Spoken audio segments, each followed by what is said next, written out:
In the last presentation, I talked about how it's been theorized that faces are processed in a much more holistic way than other objects, which tend to be processed on the basis of their individual features.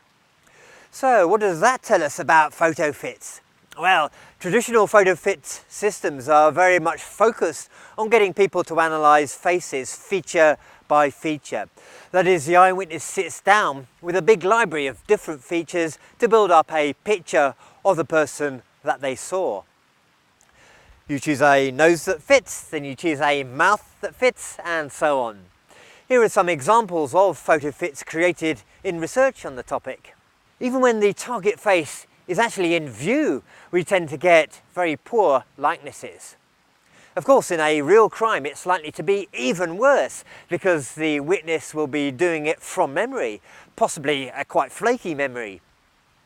So why does this approach seem to work so poorly? Maybe it's because it assumes that people recognize people feature by feature, when the research indicates that that's exactly what they don't do. That is, when you see someone in the street, you don't look at their nose, then their eyes, then their mouth to see if it's someone you know. You look at the whole face all at once. That is, traditional Photofits fail because, as revealed by psychological research, they make a fundamentally wrong assumption about how people recognize faces. So, what can we do about this?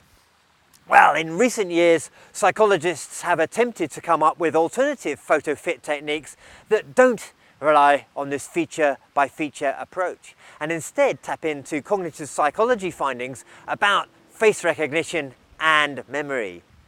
One example of such a technique is known as EvoFIT, which is developed by Charlie Froud of the University of Central Lancashire, Peter Hancock of the University of Stirling, and Vicky Bruce at Newcastle University. The eyewitness chooses from an array of 72 random faces the 6 that are most similar to the face that they've seen. The software integrates the facial features of the 6 chosen faces to produce 72 new composite faces, and the witness chooses the 6 most similar faces from this new array. After just 3 such iterations, the team found that people could accurately identify the face in the resulting composite around 25% of the time, while feature-based Photofits only resulted in correct identification around 5% of the time. So that is, EvoFIT produced 5 times the accuracy rate of the feature-based Photofit. So, the key thing about this system is that it doesn't rely on an eyewitness having to decompose a face into its individual features. Every judgment they make is on the whole face. Another advantage is that the system doesn't rely on the eyewitness having to verbally describe the face, such as they would have to do with other methods of facial reconstruction, such as using a sketch artist. They only have to recognize it.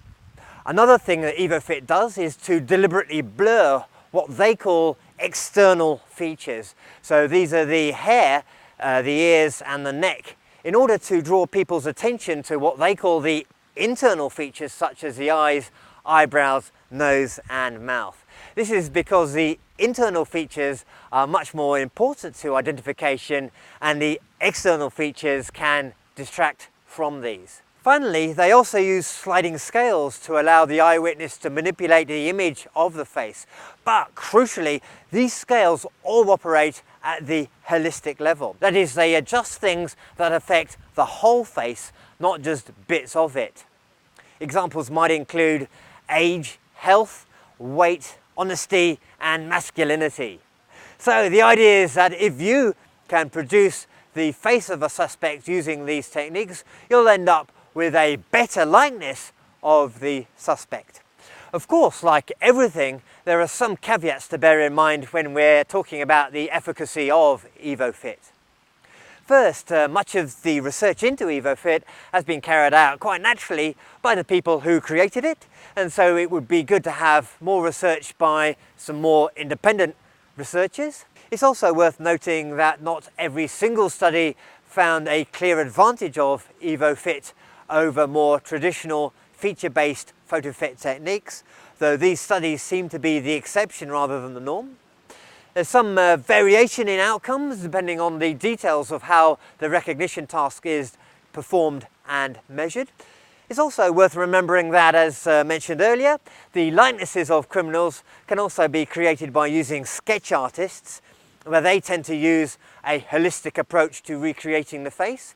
Though, as previously noted, this approach does require eyewitnesses to verbally describe the suspect. I should mention that in the interests of balance, given that EvoFIT is a commercial product, there are other products such as EvoFIT 5, which are based on similar principles. So, overall, we have a nice example of a situation where psychologists have applied the findings from basic psychological research on face recognition to come up with a tool that appears to do its job. In this case, generating a better likeness of a suspect, better than previous tools that ignored psychological research. Next, we'll look at research into one of the main methods of getting eyewitnesses to identify a suspect, namely the lineup.